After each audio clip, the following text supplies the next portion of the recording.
तो ऐसा नहीं है कि एफडी कम्प्लीटली रिस्क फ्री है, उसके रिस्क होते हैं लेकिन इन्वेस्टर को समझ नहीं आते। When you are investing as an individual, आपको पोर्टफोलियो कंस्ट्रक्शन दो लेंस से देखना होता है। एक होता है वेल्थ क्रिएशन और एक होता है wealth preservation. Nothing is a free lunch, high risk high return होता है, राइट। जब आप इमरजेंसी की बात करते हो, आपका ये साइकी होना चाहिए कि आपका इन्वेस्टमेंट जो है वो मॉडरेट रिटर्न देगा, ताकि ये जब भी मुझे जरूरत पड़े ये अवेलेबल हो मेरे लिए। One common misunderstanding, fixed income is not fixed income, it is a moderate return funds with your visibility of the cash flow। 2025 बहुत ही यूनिक रहा है। रेट कट्स हुए हैं पर उसका ट्रांसमिशन कहीं पे भी नहीं हुआ। एंड ये सिर्फ इंडिया का स्टोरी नहीं है, ग्लोबली हर जगह पे रेट कट्स हुए हैं।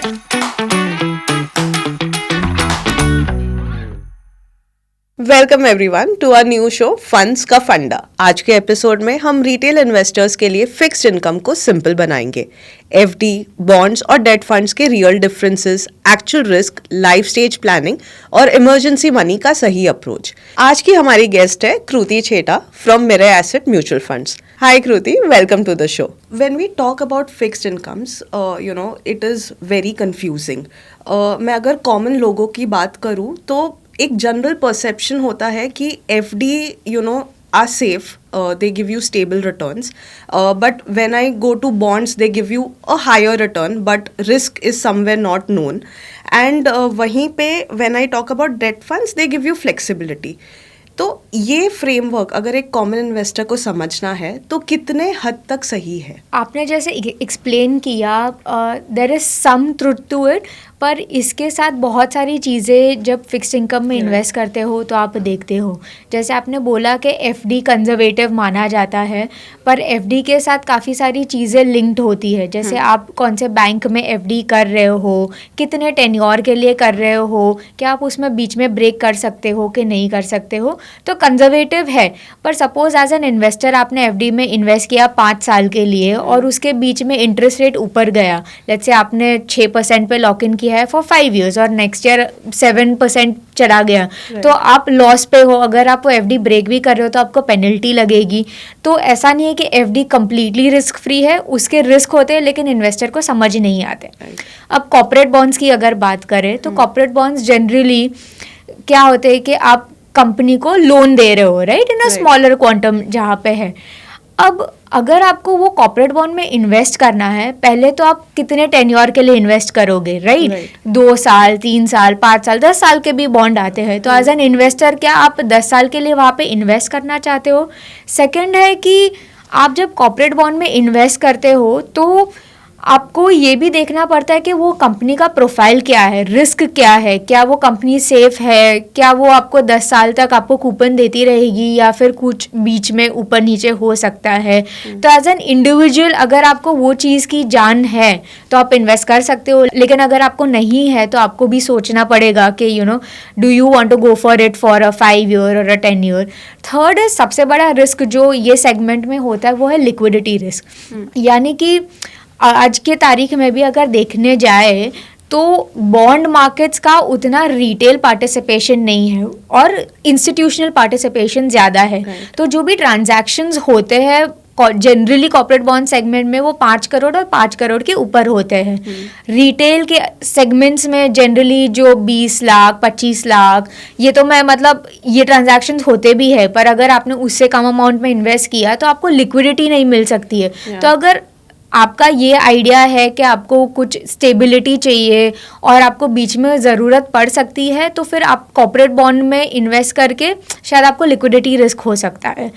अब जहाँ तक हम बात करें डेट फंड्स की, ये बहुत ही अच्छा मिक्स होता है क्योंकि 2-3 वजह से। एक तो लिक्विडिटी रिस्क नहीं होता इसमें, आप जब भी रिडीम करना चाहो तब आप रिडीम कर सकते हो, फ्लेक्सिबिलिटी होती है, 2 दिन 5 दिन 5 साल ये आपके ऊपर है।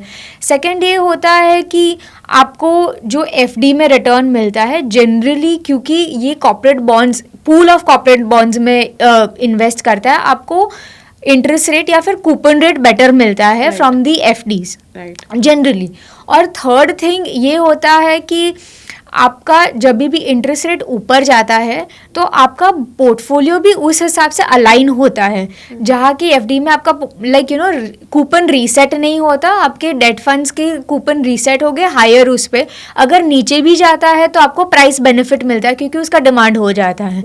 So these are 3 different type of products और बहुत ही डिफरेंट यूज है इन तीनों के. तो किसी को अगर बहुत ही ज़्यादा कंजर्वेटिव जाना है और मतलब सोचना नहीं है तो एफडी के लिए सोच सकते हैं. कॉर्पोरेट बॉन्ड्स वाले जनरली रिस्क एपेटाइट थोड़ा हायर होगा क्योंकि उनको समझ होगी मार्केट की और उनको ये होगा कि मुझे इसमें जाना है और यहाँ से ये लेवल पे बाहर निकलना है. और जहाँ पे फंड्स की बात आती है, रिटेल इन्वेस्टर्स के लिए ये सबसे बेस्ट होता है क्योंकि इसमें तुम्हें मार्केट्स का पूरा एपेटाइट जो होता है, मूवमेंट होता है, वो भी मिलता है और इसमें लिक्विडिटी रिस्क भी नहीं होता आपके लिए. Got it. For a retail investor, do you think that fixed income should be part of your asset allocation? Definitely the percentage of the allocation that one should have in fixed income can vary. अगर आप young हो, आपके पास responsibilities कम है, definitely आपका fixed income का portion उतना ज़्यादा नहीं रहेगा क्योंकि आपको सर्टेनिटी है, विजिबिलिटी है ऑफ द कैश फ्लो और आपको पता है कि आप वेल्थ क्रिएशन की तरफ जा रहे हो. रिस्पॉन्सिबिलिटीज़ कम है, राइट, मेनली. पर इसका मतलब ये नहीं है कि आप नियर टर्म के लिए प्रिपेयर ना करो. when you are investing as an individual, आपको पोर्टफोलियो कंस्ट्रक्शन 2 लेंस से देखना होता है. एक होता है वेल्थ क्रिएशन और एक होता है वेल्थ प्रेजर्वेशन. जब हम वेल्थ प्रेजर्वेशन की बात कर रहे हैं तो essentially what are we trying to say कि नियर टर्म में तुम्हारे खर्चे आने वाले. अगर आप इंडिविजुअल हो तो आप वेकेशन तो लोगे, राइट, या फिर आप शायद आपके कोई शादी के एक्सपेंस आ जाए या फिर किसी को भी मेडिकल इमरजेंसी आ सकती है, राइट. तो आप जब ये खर्चे आए बीच में तो रादर देन हैम्परिंग आपका वेल्थ क्रिएशन, आपके ये नियर टर्म फंड से आप हमेशा विड्रॉ कर सकते हो और वेल्थ क्रिएशन अपने आप चलता रहेगा. पर यही चीज़ अगर आप मिड स्टेज पे हो जहाँ पे आपके ओल्ड पेरेंट्स है, बच्चे शायद यूनिवर्सिटीज आउट ऑफ इंडिया जाने वाले हो, तो मिक्स थोड़ा और डिफरेंट होगा, एलोकेशन थोड़ा ज़्यादा होगा क्योंकि आपको पता है कि नियर टर्म में कौन से खर्चे आने वाले. कंपेयर टू दैट अगर आप रिटायरमेंट फेज में हो तो एलोकेशन और भी ज़्यादा होगा, right. So it is on the phase of the life. पर at any point of given time allocation कम ज्यादा हो सकता है, लेकिन डेफिनेटली होना चाहिए because wealth creation is a different thing, preservation is a different thing and near term expenses is a different thing. So it might serve you as your emergency fund. Correct. Whenever, as and when it is required. Your COVID is the best example of it, right? No one saw it coming, and that time your markets were also volatile. True. So at that time, these funds can come handy to you. Okay, got it. So, like we discussed, it can be treated as an emergency fund. But, मैंने बहुत बारी देखा है कि emergency funds में भी investor को returns chase करते हैं. Like they look for returns की इसमें भी अगर 10% बन जाए या 12% बन जाए टाइप्स. तो how true that psyche of an investor is to look for returns even in debt funds or emergency funds to say. आपने खुद बोला कि इमरजेंसी फंड है, इमरजेंसी बोल के तो आती नहीं है in the first place, right. And जैसे हमने ऊपर वी डिस्कस्ड इट बिफोर कि Covid was one such classic example कि वो बोल के तो नहीं आया था, राइट. अब ये सिचुएशन में जब इमरजेंसी आ गई है और शायद लिक्विडिटी के प्रॉब्लम हो सकती है क्योंकि nothing is a free lunch, high risk high return होता है, राइट. तो अगर वो टाइम पे आपने जहाँ पे इन्वेस्ट किया है या फिर वो 2% एक्स्ट्रा चेज किया, if that doesn't work out for you, तो फिर how do you figure out the whole situation? Correct. So by the definition of itself, जब आप इमरजेंसी की बात करते हो तो आपके पास मॉडरेट आपका ये साइकी होना चाहिए कि आपका इन्वेस्टमेंट जो है वो मॉडरेट रिटर्न देगा और आपको कंपैरेटिवली बहुत ही हाई क्वालिटी पोर्टफोलियो में पैसे डालने हैं ताकि ये जब भी मुझे ज़रूरत पड़े ये अवेलेबल हो मेरे लिए. अगर आपको रिस्क लेना है तो there are other asset classes and other ways of doing it, right. But when you're calling it emergency fund, it has to be available at your disposal. Okay. So, Kruti, in your 8 years of experience, what is that one common myth जो आपके हिसाब से investors को completely छोड़ देनी चाहिए, like भूल जाओ उसके बारे में? मिथ तो नहीं, मतलब more than myth I think misunderstanding बोलूँगी मैं Right. उसको, कि जब लोग फिक्स्ड इनकम सुनते हैं तो उनको लगता है कि फिक्स्ड इनकम है, मतलब जो यील्ड पे वो लॉक करेंगे वही यील्ड पे आएगा. Right. But what the reality is that जब फिक्स्ड इनकम में इन्वेस्ट करते हो तो तुम क्या एक्सपेक्ट करते हो? तुम विजिबिलिटी एक्सपेक्ट करते हो. दैट मीन्स के moderate returns and the visibility of the cash flows होता है. Right. पर ये स्टिल मार्केट है, right? And to take it up with an example, जब इंटरेस्ट रेट रीसेट होता है, लेट्स से कि रेपो रेट कट हुआ है, करेक्ट, और आपने कुछ लिया था एट 7%. अब क्योंकि वो 7% पे आपने लिया था और नया इंटरेस्ट रेट वही कॉर्पोरेट का जब 6% पे इशू हो रहा है, तो वो 7% ज़्यादा वैल्यूएबल हो गया, करेक्ट? जब इंटरेस्ट रेट कट हुआ तो उसका प्राइस बढ़ जाएगा, करेक्ट? लेकिन जब वही इंटरेस्ट रेट बढ़ता है तब आपका वो डिस्काउंट पे आ जाता है, क्योंकि आपको नया बॉन्ड मिल रहा है शायद 7.5% पे. तो मार्केट प्राइस रिस्क तो है इसमें. तो ऐसा नहीं है कि फिक्स्ड इनकम में जब इन्वेस्ट करते हो तो आपको मतलब वही फिक्स्ड इनकम वही उतना मिलेगा आपको. मार्केट मूवमेंट मिलेगा और उस हिसाब से फंड मैनेजर्स आपका पोर्टफोलियो रीजिग मतलब रीशफल भी करेंगे at the best interest of the investors. But yes, one common misunderstanding, fixed income is not fixed income, it is a moderate return funds with your visibility of the cash flows. So Kruti, अभी आपने बोला कि interest rates change हो गए हैं, and very recently I went through your macro note where you gave a very bold statement saying that old playbook break हो गया है.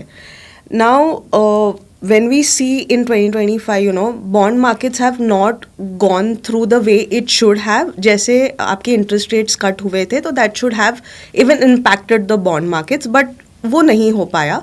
So ये टाइम ऐसा क्या डिफरेंट हुआ which did not happen before?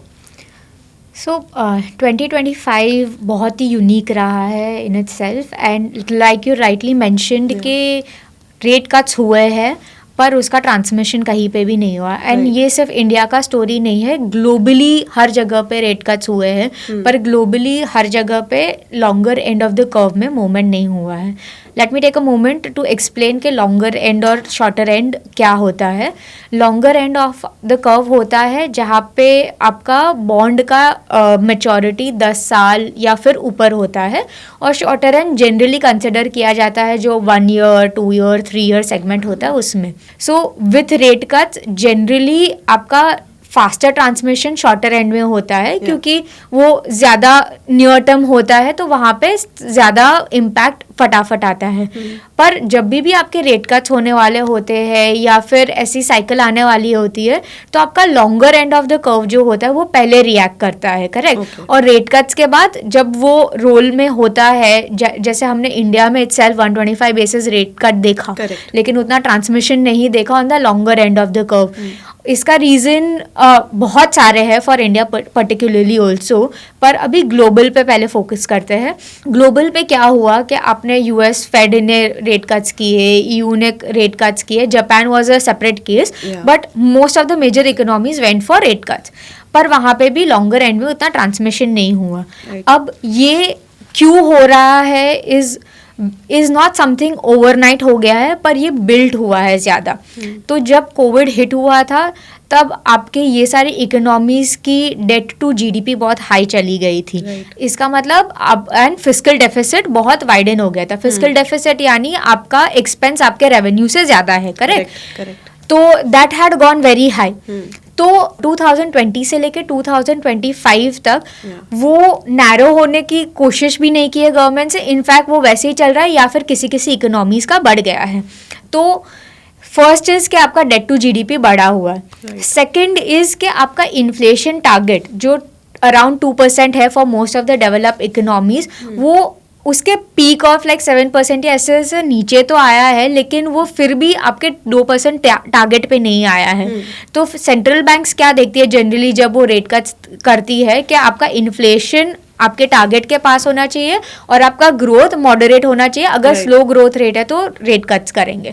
Third part ये है कि आपने डेट टू जीडीपी तो ले लिया और मतलब आपको पता है कि आपको ये केटर करना है, ऑब्वियस इंटरेस्ट पेमेंट्स करने हैं, तो रेवेन्यू भी तो चाहिए होगा.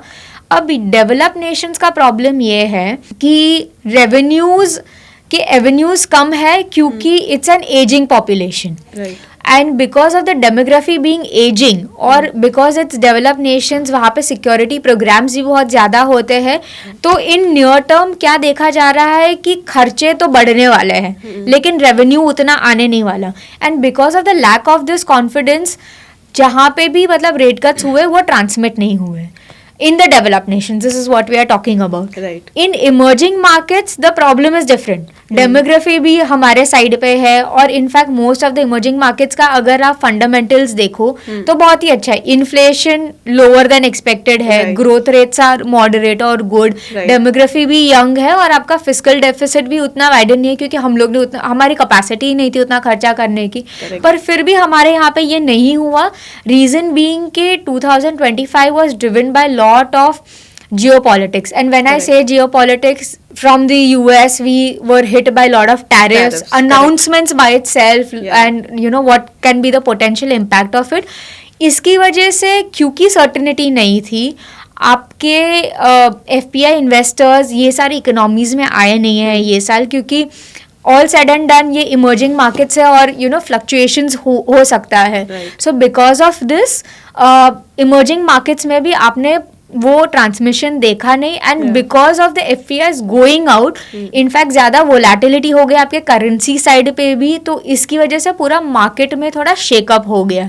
तो अगर आप देखोगे तो डेट में भी उतना ट्रांसमिशन नहीं हुआ, आपका करेंसी बहुत ही ज़्यादा फटाफट डेप्रिशिएट भी हुआ ये साल compare to what you know you take a benchmark of like a 5% year, a slow depreciation.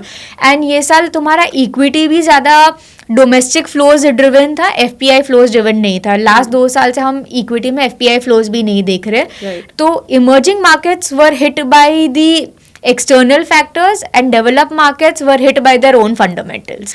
Okay, so moving to another hot topic, which is AI, right? Aajkal AI led growth is like engine of growth, everyone is talking about, right? What do you think, is it a bubble or will this continue? To answer it simply, I would ask every individual to look around them and just see that is AI around you or are you a part of AI?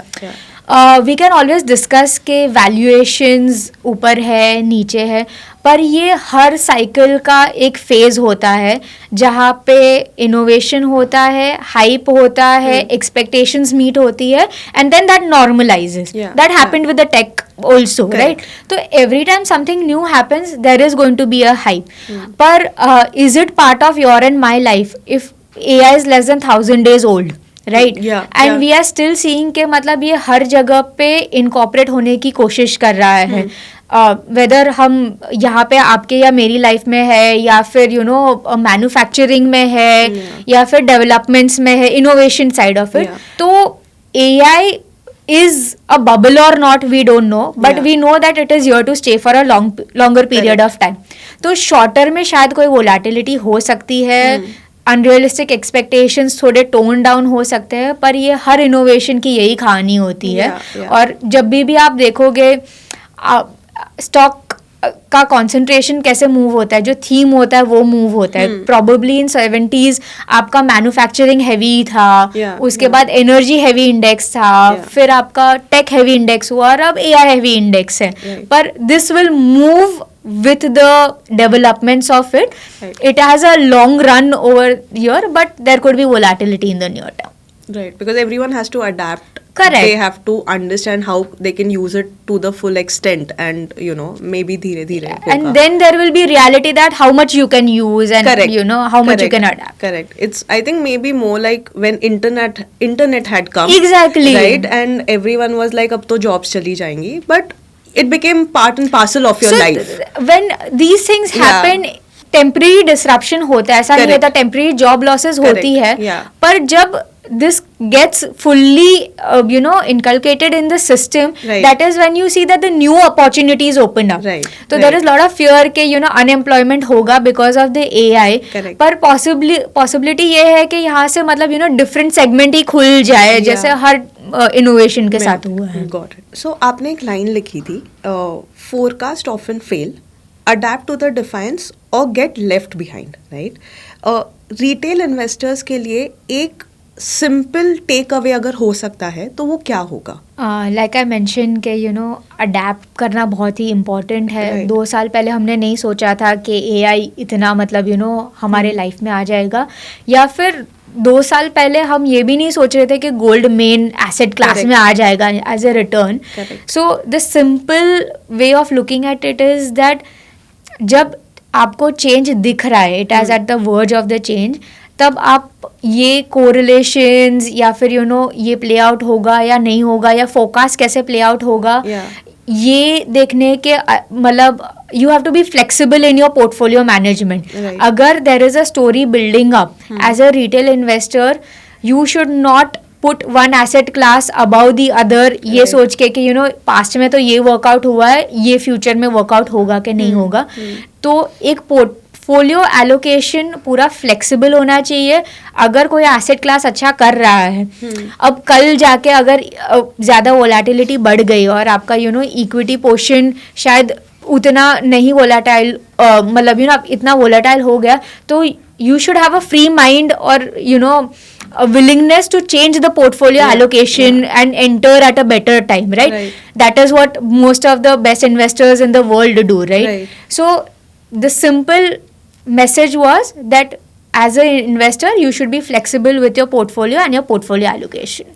Fixed income investors को सबसे ज़्यादा किस चीज़ पे focus करना चाहिए? जैसे above mention किया कि पोर्टफोलियो में फ्लेक्सिबिलिटी होनी चाहिए, वैसे ही फिक्स्ड इनकम पोर्टफोलियोज में भी आपकी फ्लेक्सिबिलिटी होनी चाहिए.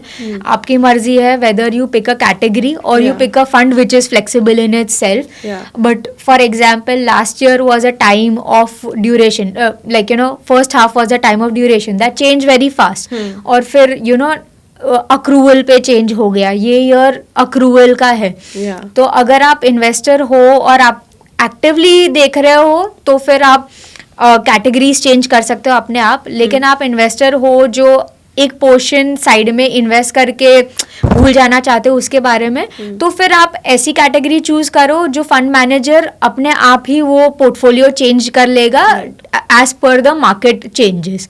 सो fixed income may be flexible about it and Understood. change your portfolio. Okay, great. Kruti, thank you for giving us your valuable time. It was great.